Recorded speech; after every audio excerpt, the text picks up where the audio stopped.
proses di antara nabi-nabi yang sehingga dalam waktu yang singkat Islam menaklukkan beberapa wilayah yang tadinya adalah merupakan wilayah kerajaan besar Romawi dan Persia.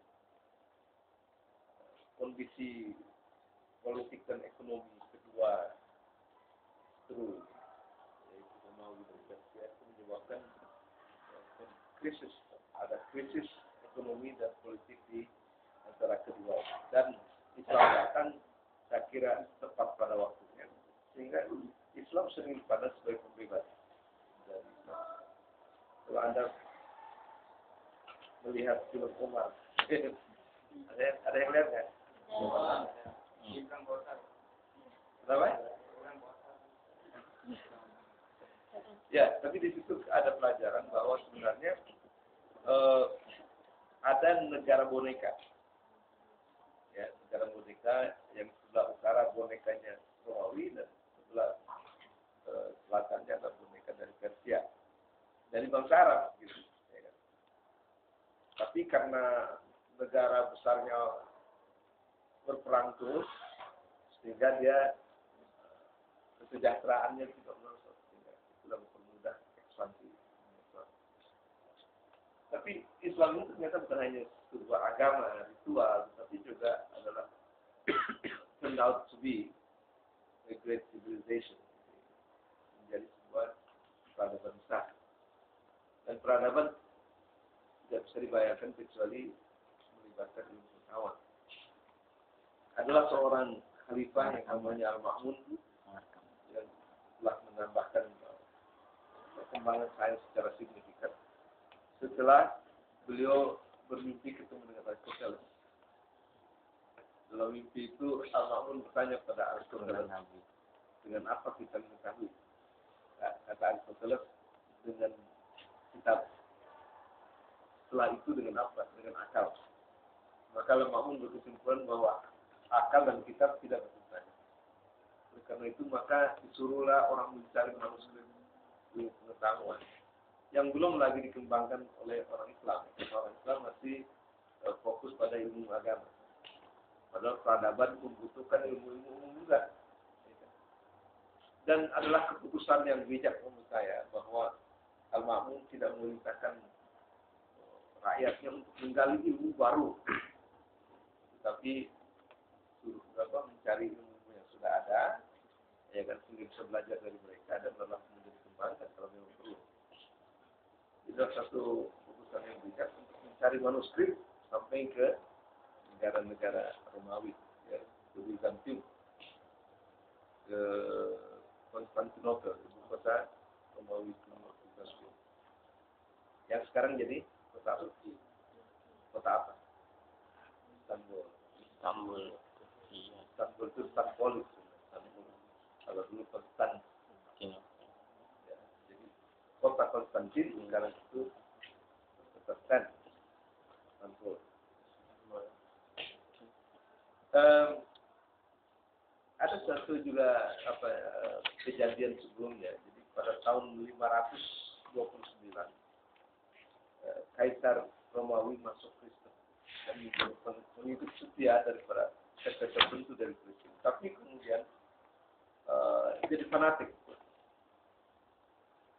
Dan Raja Justinianus itu kemudian mengharamkan pengkajian filsafat dan kemudian melarang buku filsafat beredar. Dan itu terjadi sekitar 50 tahun sebelum Nabi Muhammad lahir.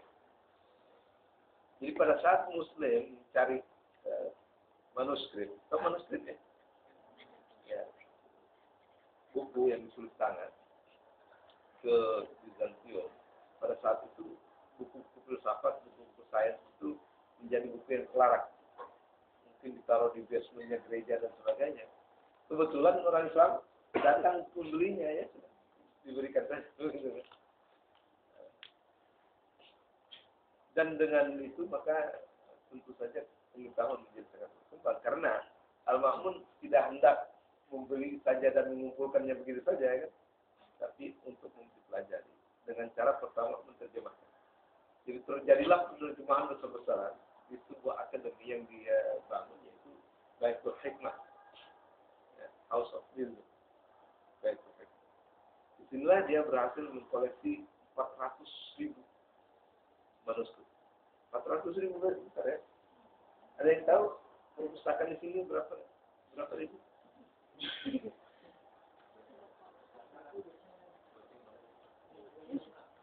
Ya, ada 1.000 lah pastinya. Mungkin paling banyak 5.000 atau 10.000. Tapi dibandingkan dengan ya, Al-Ma'un 400.000.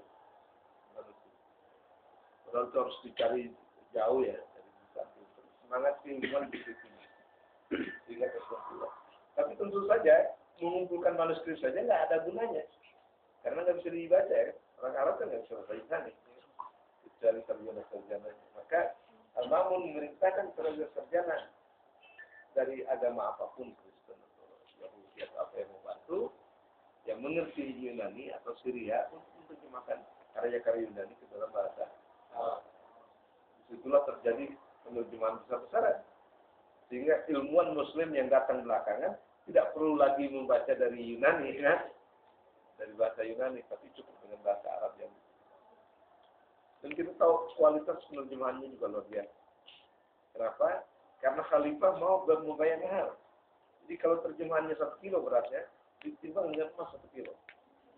Jadi upahnya itu emas 1 kilo. Sehingga orang berlomba-lomba menjadi penerjemah. Karena kebanyakan banyak yang minat, makanya diseleksi. Hanya yang paling bagus lah yang kemudian diambil sebagai penerjemah. Maka penerjemahannya juga sangat luar biasa. Ada satu kasus di mana Unen bin Ishaq, penerjemah yang luar biasa. Dia bercerita tentang bagaimana dia mengedit 3 kali terjemahan yang pernah dia lakukan. Jadi pada usia 20 tahun dia menerjemahkan. Tapi pada usia mungkin 30 tahun atau 40 tahun dia merasa terjemahannya kurang bagus. Diperbaiki lagi. Pada usia 60 tahun dia perbaiki lagi terjemahan yang sama untuk memastikan bahwa penerjemahannya itu akurat sehingga bisa diandalkan, tidak perlu lagi ke naskahnya. Kalau bicara penerjemahan di Indonesia ini kadang-kadang saya sedih ya. Ada satu buku yang berjudul Ethical Theories in Islam oleh Majid Fakhri. Itu diterjemahkan, nampaknya diterjemahkan oleh banyak orang. Tapi bagian yang sangat penting, yaitu etika filosofis, itu justru tidak diterjemahkan. Mungkin karena sulit. Ya, tapi tanpa pemberitahuan juga gitu di awal bahwa ada bagian yang dihilangkan gitu. Saya kira tahu bahwa Majid Fakhri ahli filsafat. Jadi etika filosofisnya justru yang menjadi keahlian dia tidak diterjemahkan, tapi diterbitkan juga. Nah ini ya betul. Kita itu kualitas penerjemahan itu sangat lemah ya. Tapi ya udah bagus lah artinya mau menerjemahkan. Tapi kalau saya lihat pernah saya disuruh mengedit terjemahan buku yang dari bahasa Inggris ke dalam bahasa Arab. Itu ada training guide for Islamic workers itu oleh Hisham Al-Tolib, orang Amerika, lahiran Irak. Tapi kemudian ketika saya masih di Chicago, dia datang mengatakan bahwa buku ini katanya terjemahannya kurang bagus. Jadi mau nggak kamu perbaiki? Akhirnya saya perbaiki 375 halaman.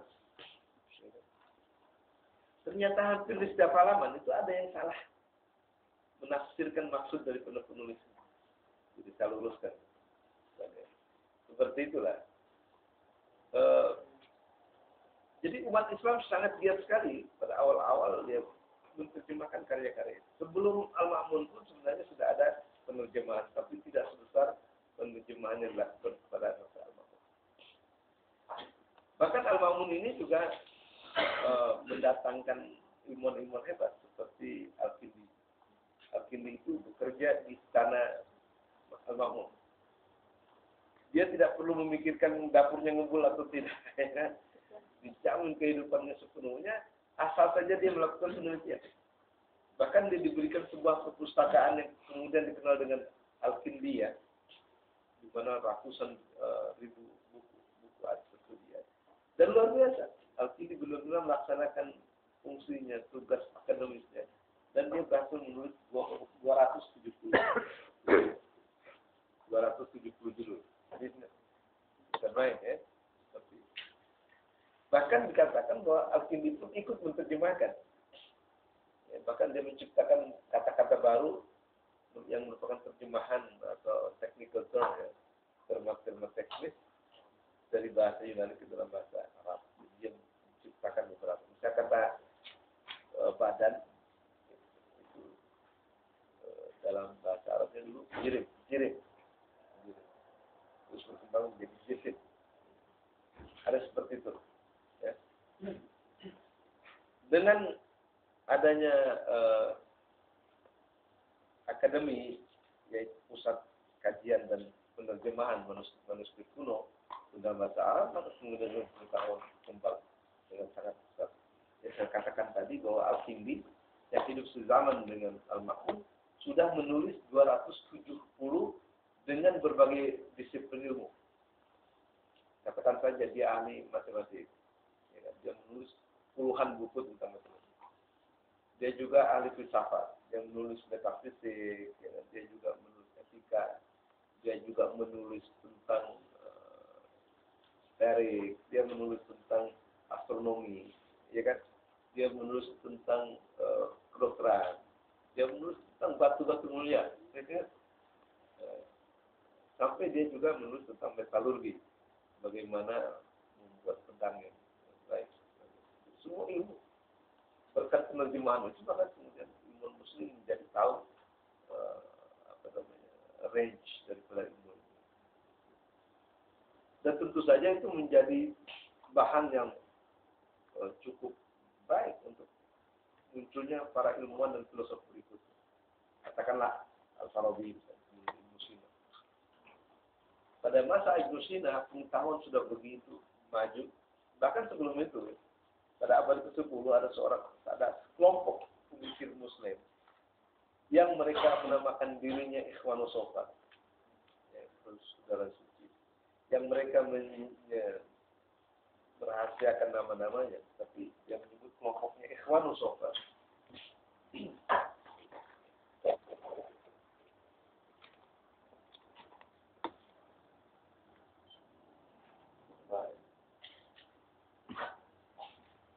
Nah, ini dia menulis sebuah buku namanya Rasail, sehingga kemudian disebut Rasail Ikhwanus Sofat. Dia berkesubuh dan sudah menjadi merupakan ensiklopedia. Memuat 52 risalah. 52 risalah. Yang mencerminkan 52 cabang ilmu. Di dalam ada 4 jilid bukunya. Jilid pertama itu membahas tentang matematik. Yang pertama bagian pertama matematik. Maka ditulisnya tentang ilmu hisab. Apa itu ilmu hisab? Matematik. Ya, istilah matematiknya. Aritmetik. Ya. Kemudian handasa. Apa itu? Geometri. Ya. Kemudian ilmu hay'ah, astronomi, ilmu nujum, kemudian ada lagi musik, ya, dan geografi. Jadi itu yang masuk ke dalam itu. Risalah 1 bagian kedua tentang etika. Yang ketiga tentang logika. Logika ini banyak cabangnya, banyak. Misalnya ada yang isagogi. Isagogi itu al-madkhal ilal mantiq. Apa artinya? Madkhal ilal mantiq. Pengantar logika. Disebut isagogi, ya. Kemudian ada lagi yang disebut burhan. Apa burhan? Itu metode demonstrasi. Kemudian ada lagi yang disebut qiyas. Kemudian ada yang disebut jadal, dialektik. Ada lagi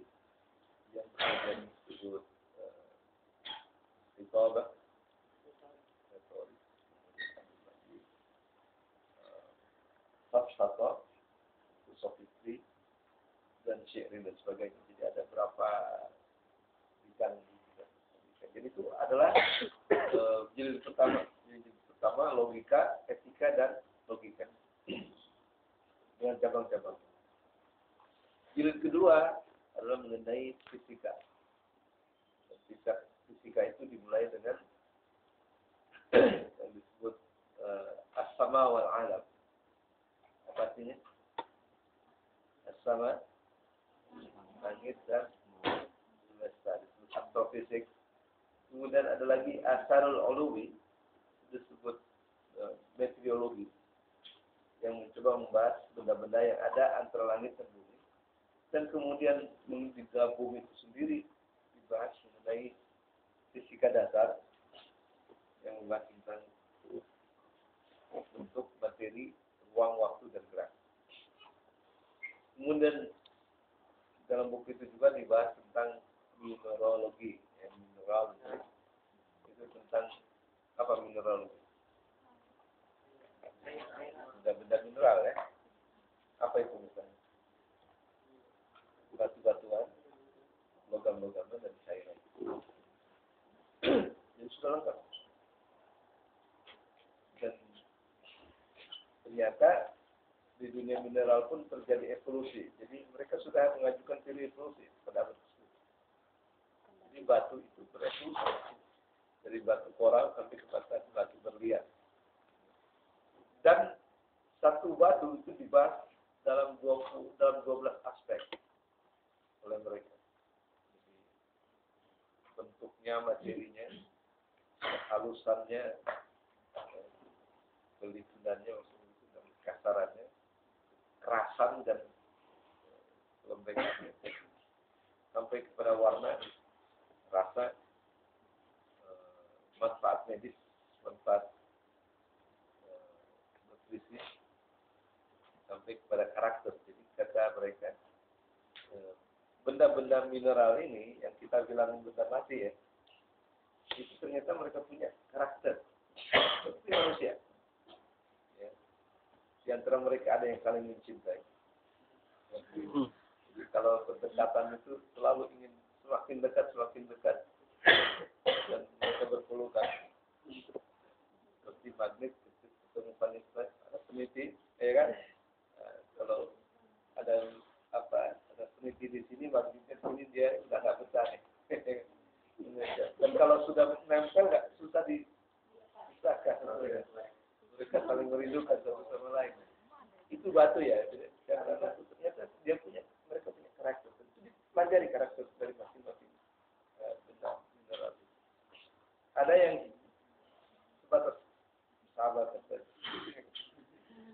Jadi cukup dengan berpegangan tangan. Dan itu adalah misalnya batu permata dan emas. Jadi kalau batu permata yang mahal, bagus, kemudian diikat oleh emas, itu ada semacam chemistry yang menyebabkan mereka tidak mudah lepas. Ini bahasa ini. Jadi ada juga yang saling mengalahkan. Karakter batu. Misalnya saja, besi bisa dikalahkan dengan batu asahan. Bagi manusia beruntung ya. Karena dengan begitu kita bisa mengasah pisau dan sebagainya. Ya. Tapi kalau nggak ada sifat mengalahkan, itu nggak bisa juga. Tapi ada lagi yang lain, misalnya kaca. Kaca bisa nggak dibelah sama pisau? Nggak. Bisa. Pisau. Membelah kaca. Kaca nggak bisa. Ya, tapi Allah menciptakan insan berlian yang bisa mengalahkan kaca. Jadi bukan cutter itu, kalau tukang kaca itu bukan, tidak bisa kalau cutter nggak bisa. Tapi itu adalah mata insan yang kemudian dan dengan mudah, ya kan? Jadi Allah menciptakan benda lain, gitu, yang namanya insan yang bisa mengalahkan kaca itu. Kaca yang tidak bisa dikalahkan oleh apa? Oleh belati atau bisa pakai golok tapi pecah gitu kan? Bisa pecah tapi ya pecah. Batu nggak bisa kan? Tapi maksudnya kalau untuk dipotong gitu nggak bisa kecil. Dan intan itu katanya begitu kerasnya, tapi kalau kita pukul sama pakai palu itu intannya masuk ke dalam palu. Ya, jadi bukan intannya masuk ke dalam palu. Artinya begitu keras gitu. Tapi ternyata Allah juga menciptakan benda yang bisa mengalahkan intan itu, yaitu timah hitam. Ya, intan dibungkus dengan timah hitam, lama-lama kayak rapuh gitu. Nah itu sampai yang begitu dipelajari oleh Ibnu Sofa abad ke-10. Kira-kira 300 tahun sebelum Ken Arab membunuh tenggelam itu. Itu sudah ada pengetahuan seperti itu. Tahun berapa Ken Arab membunuh tenggelam itu? Berapa? Nggak ingat. Masih ingat tuh pelajaran SD dulu? 1222. Sedangkan ini 900 sekian. Ya. Kemudian setelah mineralogi itu mereka membahas tentang botanik. Botanik itu artinya tumbuh-tumbuhan. Dan naik satu tingkat lagi tentang zoologi, ilmu tentang hewan. Naik lagi kemudian bicara tentang manusia, yaitu anatomi, psikologi dan kedokteran. Itu sudah fisika. Ya, jadi itu di bab kedua. Bab ketiga membahas tentang psikologi, jiwa manusia dan sebagainya. Dan bab keempat, buku keempat adalah tentang metafisik. Dalam macam hal yang bersifat itu dibahas. Termasuk jimat, ya kan, sihir dan sebagainya ada dibahas. Nah itu berkat penerjemahan dari buku-buku luar negeri lah, dari luar, baik di Yunani maupun di India. Orang Islam juga menerjemahkan buku, banyak menerjemahkan buku dari India. Jadi India waktu itu sudah berperadaban sangat tinggi. Kalau kebudayaan India itu dimulai dari 4.000 sebelum Masehi. Kalau Yunani kan kita 1.000 sebelum Masehi. Jadi tua India. India sudah mengembangkan matematika yang luar biasa, dan orang Islam kemudian belajar dan menerjemahkan karya-karya India itu ke dalam bahasa Arab. Di bidang sastra ada Kalilah Wajib. Pernah tahu Kalilah Wajib? Buku apa ya? Fable atau Fable? Cerita hewan. Itu syarat dengan muatan moral ya. Jadi ada, jadi situ hewan itu kalau sekarang kan belum takut lah. Ya kan, mana yang jahat akan takut dan menuang hasilnya. Misalnya cerita tentang anjing, 2 anjing yang menemukan seonggok daging. Kemudian mereka bertengkar, ya karena nggak mungkin mereka bisa membaginya dengan rata. Jadi kalau dikasihkan ke situ, takutnya dihabisin semua, kasih ke sini dihabisin semua, maka dia mencari monyet untuk menjadi penengah. Nah, tapi kemudian monyet ini pintar. Jadi kalau misalnya sudah di makan itu, dia bilang ini masih berat ke sini, jadi saya harus makan sebelah sini, ya kan? Kemudian ditemukan berat sebelah sini, makan lagi, akhirnya habis semuanya dimakan oleh monyet gitu. Jadi ini hukuman bagi orang yang sama sih. Ya, mestinya ya bagi aja gitu. Kalau melibatkan pihak ketiga yang ternyata bisa merugikan. Tapi di dalam matematik ada buku yang namanya Siddhartha Al-Kubra, itu diterjemahkan oleh Al-Fazari dalam bahasa Arab. Maka kemudian orang Arab, para matematikawan Arab itu mengambil manfaat yang sangat besar. Sehingga angka yang kita kenal sekarang itu 1, 2, 3, 4, sampai 9 adalah warisan daripada orang India. Ya kan? Dan kemudian orang Islam mengembangkannya. dan mengembangkannya, bahkan menambahkan satu yang sangat substansial untuk matematik, yaitu angka nol. Angka nol itu ditemukan oleh Al-Khwarizmi yang namanya diabadikan dengan algoritma dan sekarang menjadi logaritma. Jadi orang Hindu menemukan angka sampai 9, Al-Khwarizmi menambahkan 0. Tapi 0 ini bukan lain ya. Coba angka tambah 0. Menghitung 10, 100. Nah, itu sekali. Sebelum ini mereka menggunakan angka Romawi. Angka Romawi itu kan susah sekali ya. Coba misalnya berapa sih? Misalnya 48. Bagaimana sih? XL. Terus apa lagi?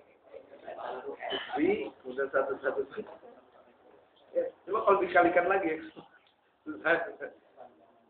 Tapi orang Arab dengan menemukan angka 0 itu menjadi sangat thing becomes very easy. Much easier. Dengan tambahkan 0 kita bisa mengalihkan 10, 100 ribu, 110 ribu, 100 ribu, 1 juta, miliar, triliun. Itulah semua. Tapi mereka belajar dari orang India. Ya. Angka sekarang ini kan sebenarnya masih ada sisa-sisa Arabnya. Ini 1 juta kan, sama kan? Kalau 2 Arab itu benar. Gitu kan? Kalau ini potongan itu, terus balik posisinya menjadi ini. Kan? Kalau 3, potong ininya. 4 juga kan? 4 itu ada yang gini ya. Ini kan?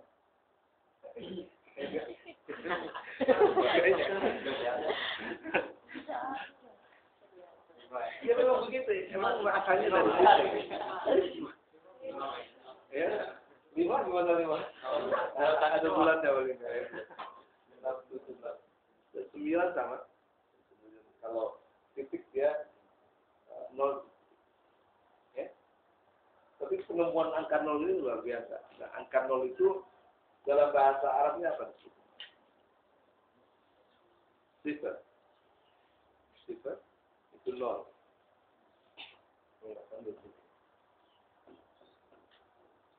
Kemudian menjadi cyber di Eropa menjadi cyber. Dan lama-lama menjadi zero. Tapi ini asalnya dari sana. Dari kata ini. Jadi sumbangan matematik Islam sangat besar sekali. Kata Al-Jabar itu juga adalah dari buku karangan Al-Khwarizmi namanya Al-Jabar wal Muqawwal.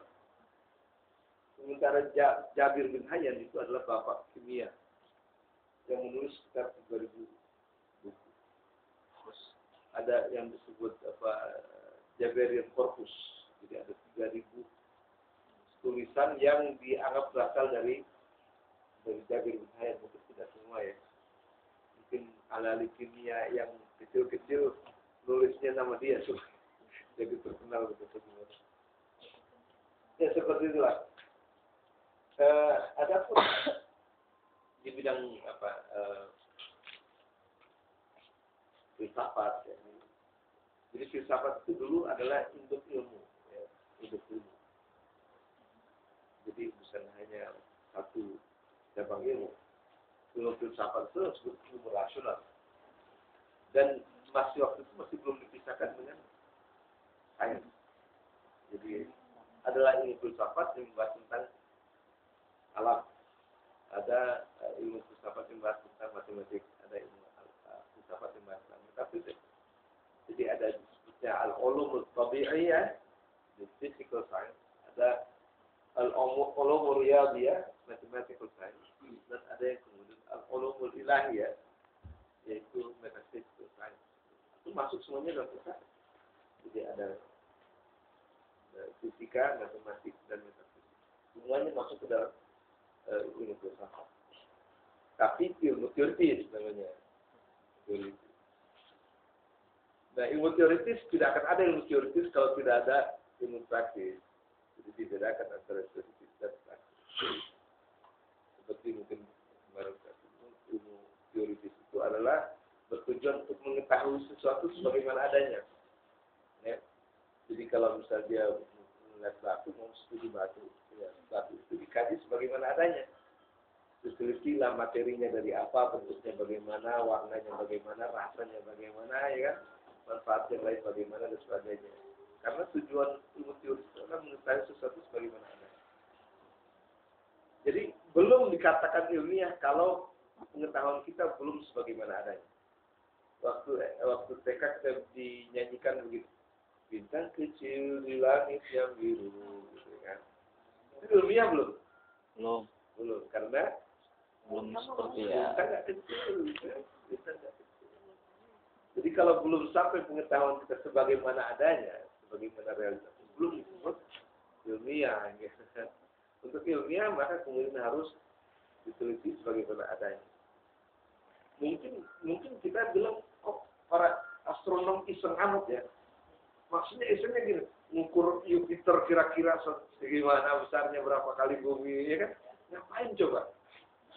Kita yang bodoh. Tapi karena ilmu adalah pengetahuan tentang sesuatu sebagaimana adanya, maka mereka harus melakukan pengukuran itu. Supaya kita tahu. Al-Biruni abad ke-11 dia mencoba mengukur keliling bumi.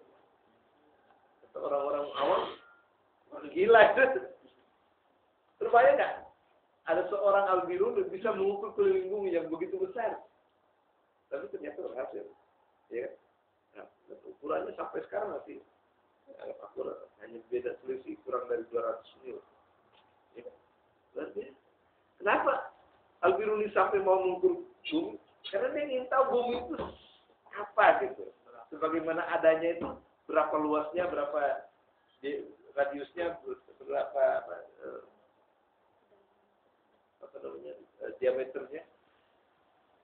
Radius dengan diameter sama? Ya, radius dengan diameter sama? Bedanya? Radius adalah setengah diameter. Ini namanya radius. Dari titik ini namanya radius. Kalau diameter?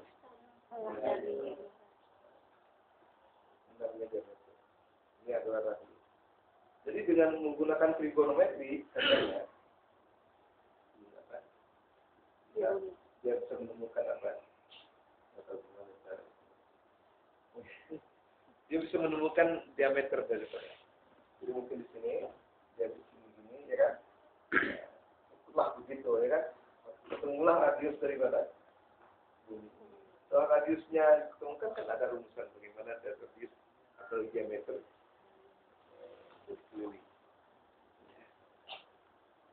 Nah, begitulah semangat daripada ilmuwan muslim, ingin mengetahui sesuatu sebagaimana adanya, sampai rela mengukur keliling bumi. Kalau kita sih orang gila ya, tapi begitulah komitmen para ilmuwan supaya dia dapat ilmiah. Tapi ada lagi ilmu yang jenis lain, yaitu jenis praktis. Kalau praktis ini bukan lagi persoalannya mengetahui sesuatu sebagaimana adanya, tidak. Yang praktis dalam bahasa Arabnya apa? Apa? Ya. Ada nazariyah, teoritis. Ada amaliyah. Itu praktis. Kalau amal itu merujuk kepada apa? Perbuatan. Jadi ilmu praktis ini concernnya itu dengan perbuatan manusia, bukan dengan sesuatu lagi. Sesuatu itu sudah dibahas dalam teoritis, baik itu yang fisik maupun yang non fisik. Ya, sudah habis di situ. Jadi tinggal yang praktis. Kita menuntut ilmu. Kalau nggak ada gunanya, buat apa? Ya. Maka guna dari ilmu teoritis adalah bisa membimbing kita dalam melaksanakan atau mengambil tindakan kita. Dan ilmu praktis ini tidak akan mungkin kalau kita mengatakan bahwa akhlak manusia itu sudah jadi tabiat. Kalau tabiat itu bisa dirubah nggak?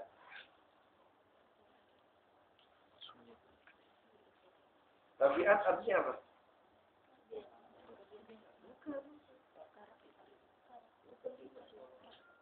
Tabiat itu alami.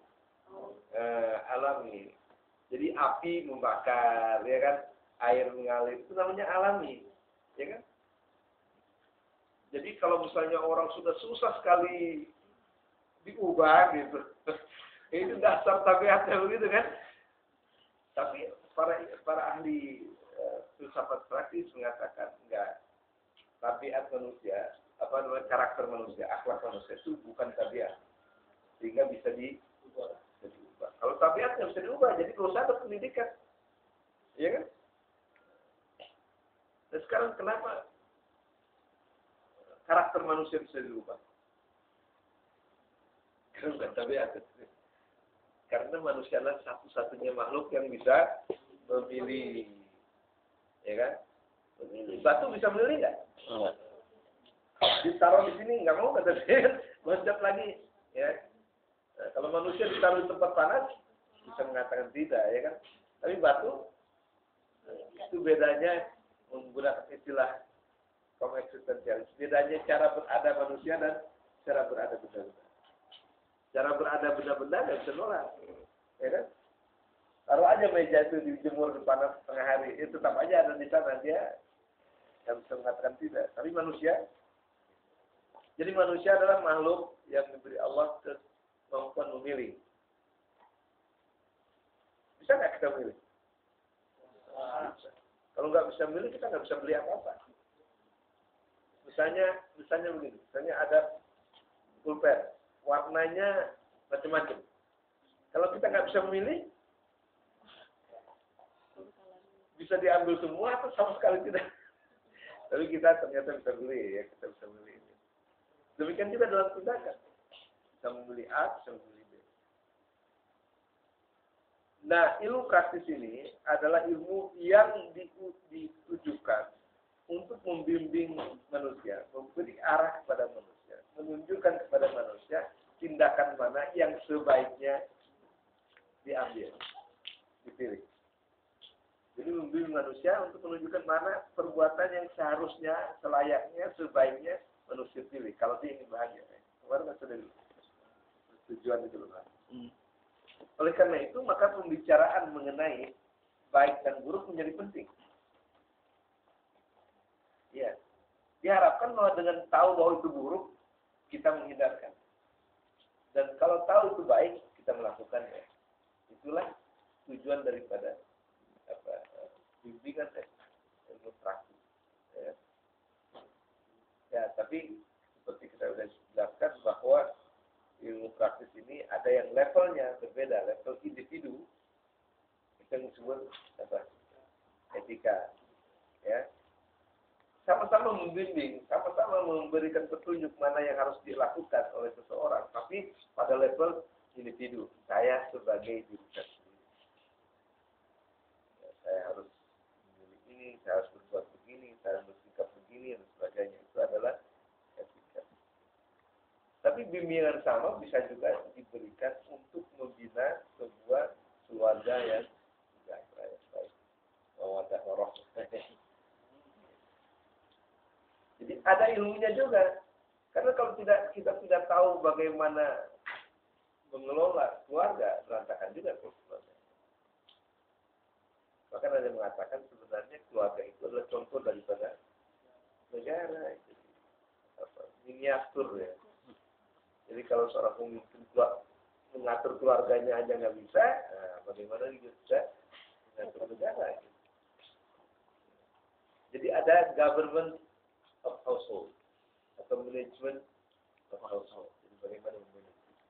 Jadi kita diajari oleh ilmu praktis itu bagaimana menjadi pemimpin yang baik pada level yang unit terkecil di masyarakat itu keluarga. Jadi adil, ya kan? Yang egois.